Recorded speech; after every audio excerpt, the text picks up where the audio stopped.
everyone, Tammy Elliott here with a special story I want to share with all of you. So the other day I woke up feeling kind of awful and I had to go to a local department store, and when I went to check out, I noticed I was billed for something that I didn't purchase. So I was directed towards the very long customer service line. When I saw it, I seriously wanted to start crying. But I lined up and I'm in the lineup and everybody else is cranky. I'm wearing my winter jacket, so I'm hot and sweaty and I'm really feeling awful. And then I decided to do a little bit of a perspective change. Whenever I'm unexpectedly delayed, I think of all the accidents that were avoided because people left a few minutes late. In fact, a few years back, I was on the 401 and I saw an accident right in front of me, and I couldn't help but think, boy, if I had left a couple minutes earlier, I would have been in that accident. So that kind of shifted my perspective somewhat, and when I got up to the customer service rep, I realized that she was pretty stressed out, and they had just called in a colleague to help her. And she turned to him and said, "Listen, do you have a pen?" And he said, "I don't."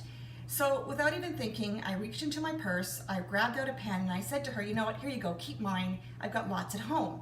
So at that point, honestly, you should have seen her face light up. She couldn't believe a complete stranger would do something like that. And I said to her, "You know what, your only job today is to pay it forward. Do something nice for someone else today." And she just lit right up and said, "You know what, I will, and thank you so much. I know I just made her job 1,000 times easier in that moment." So when I walked away, I thought, wow, it's amazing how doing something nice for someone else really lifted my spirits. And I thought, volunteering doesn't have to be this big, huge act that takes a lot of our time. It could be something as simple as giving a pen to someone or doing something small to make their life a little easier. And I think to myself, can you imagine the community that we'd live in if everybody took a time or during the day to do something nice for someone else?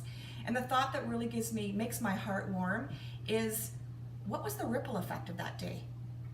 When she did her random act of kindness, who knows what that act of kindness did in the day? I'll never know, but it sure is a wonderful thought. So that's my little inspiration today. Remember to be kind to yourselves and to each other.